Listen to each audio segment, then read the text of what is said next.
come from a country that is highly affected by HIV/AIDS. As I was telling you, some of our young kids, they are actually heading their families. So what we are doing, again, it comes back to the relationships. The pastor of the church is a nurse, and her husband, is a pastor by profession.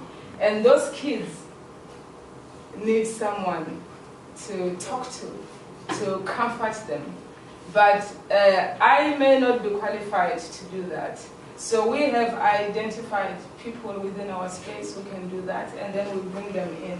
So it's all about gathering support and finding the right people. Because if a kid comes to you and say that my grandfather has been selling me to his friends for the past I don't know how many years, what do you do? What do you say to them? So you need the right person that can talk to that kid and then say, give them the best advice. So when you deal with people, there's a whole lot of other stuff that's involved, and you also need to consider that. And unlike most schools, I don't know whether you guys have it in your countries, in America where they have social workers. In our schools, you have your teachers. That's it. And they've been there for 20 years. They are exhausted. They have seen a whole lot, of you. They're just doing it so that they can get paid at the end of the month, and that is the reality. And it's unfortunate that they don't have a contract. They need a contract. 5 years exhausted out, get a new one, or promote them. They can go and clean Jacob Zuma's Nkuna.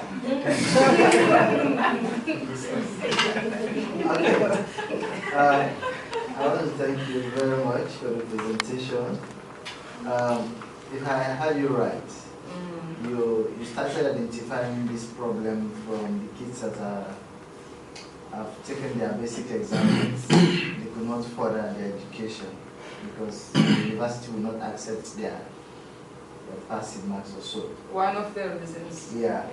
And I think that was the basis of your baseline.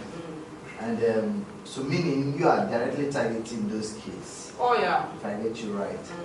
I just want you to throw some light on this recruitment process. And at the end of the day, how could these kids fit into the normal school system again after going through your Yeah, but we are not removing them from the school. So they are right there at the high school. Okay, they are still going to school, but they still go to after school so after school, they come to my class where they do extra English lessons. Guys, when you walk inside a South African classroom, you'll find a teacher teaching physical science in Shanghai. You'll find a teacher teaching mathematics in Shanghai. They teach everything in Shanghai. And then they think they are doing our kids a favor. They are helping them out. So they leave school, they don't know how to speak, they don't know how to spell, they don't know how to do anything. When they write, they will go, this texting stuff that they do, they will say, see you soon. Yeah. That's how our kids write. Actually, they are deriving that from China. Yeah, I don't know where it comes from, but even it's the texting. So I've got a Facebook page that we have opened for the kids at Madala, trying to expose them to the space. So one of the rules is use proper English. So if someone puts a comment there, and it's like this, I have the rights, I just delete it. And they're like, oh, but what happened? I said proper English. So we are at the school, and again, we don't force them. It's a choice that you have to make. We have spoken to the school, to the principals, to the community. They know that at Madala, there's the Good Work Foundation Digital Learning Center, and if you want, you can invest 100 rands every month. So the parents pay for their kids to enroll into the center? Yeah, okay, absolutely. It's an investment. Okay. Yeah, they've got nicer hairstyles which cost more than 100 rands. Okay, thanks, Linky. I just appreciate your biggest work, your greatest presentation. I just have to say, I just want to say your training and connection as the best way to build our Africa. Thanks for your investigation. Jean Paul. Yes. Thank you for your presentation. And again, I like your freedom while teaching. I can imagine when you are sharing, teaching, facilitating your community. It's good, I like it. I think I want to be corrected. You talked about sexual workers. Social?